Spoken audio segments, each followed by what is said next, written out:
Terbentang luas alam negeriku, terperosok pada hamparan hijau, menggantung pada nuansa manja ilalang, menyadarkan arti sebuah keanekaragaman sebagai ciptaan Tuhan yang terindah.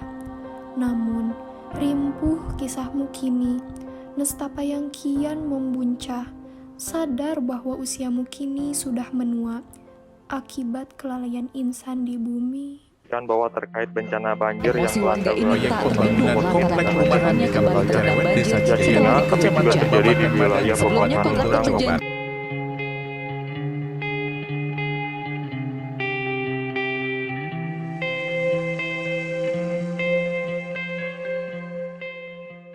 Baru-baru ini terjadi kasus di mana warga terdampak banjir demo PT BBH Sentul. Pada tanggal 20 Desember 2021, Desa Cijayanti, Kecamatan Babakan Madang, Kabupaten Bogor dilanda bencana banjir. Berdasarkan pendataan, sebanyak 27 rumah terendam banjir dengan ketinggian sekitar 1,5 meter. Salah satu penyebab banjir yang terjadi di Desa Cijayanti tersebut adalah penyempitan aliran sungai yang dilakukan oleh PT Bakti Bangun Harmoni dalam proyek pembangunan perumahan, sehingga Sungai Sarapati pada desa tersebut meluap dan airnya masuk ke pemukiman. Warga telah melakukan protes dan memberi penegasan kepada pihak perusahaan untuk segera melakukan pengerukan aliran sungai. Namun, pihak perusahaan malah mengabaikan begitu saja. Selain itu, menurut pernyataan Sekretaris Desa Cijayanti, pada wilayah tersebut terdapat pengerjaan jembatan yang belum selesai, yang mengakibatkan tidak adanya keseimbangan antara volume air dan tempat daya tampung di Sungai Sarapati. Penyebab lainnya adalah intensitas curah hujan yang cukup tinggi dan kiriman air hujan dari lokasi lain yang mengalir ke Sungai Sarapati.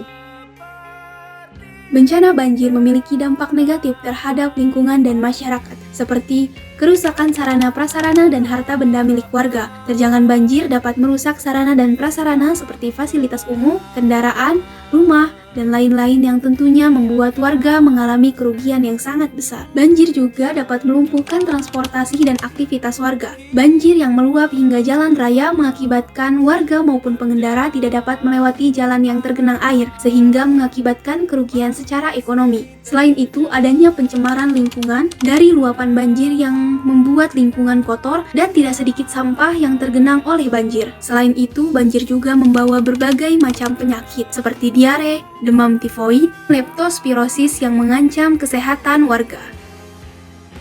Solusi untuk mengatasi permasalahan tersebut dapat dilakukan dengan cara yang pertama, yaitu pihak proyek pembangunan perumahan segera merespon dan menindak keluhan dari warga untuk melakukan pengerukan aliran sungai. Pengerukan tersebut dilakukan guna menormalkan kedalaman sungai sehingga aliran air berfungsi secara normal dan dapat mengantisipasi banjir. Solusi yang kedua, dalam melakukan pembangunan perlu memperhatikan aspek lingkungan, seperti memperhatikan garis sempadan sungai. Hal ini seharusnya menjadi perhatian bagi pemerintah dengan menegur dan meminta kontraktor atau pemilik perusahaan properti yang tidak memperhatikan aspek lingkungan. Solusi yang ketiga yaitu dengan membuat fungsi sungai dan selokan dapat bekerja dengan baik.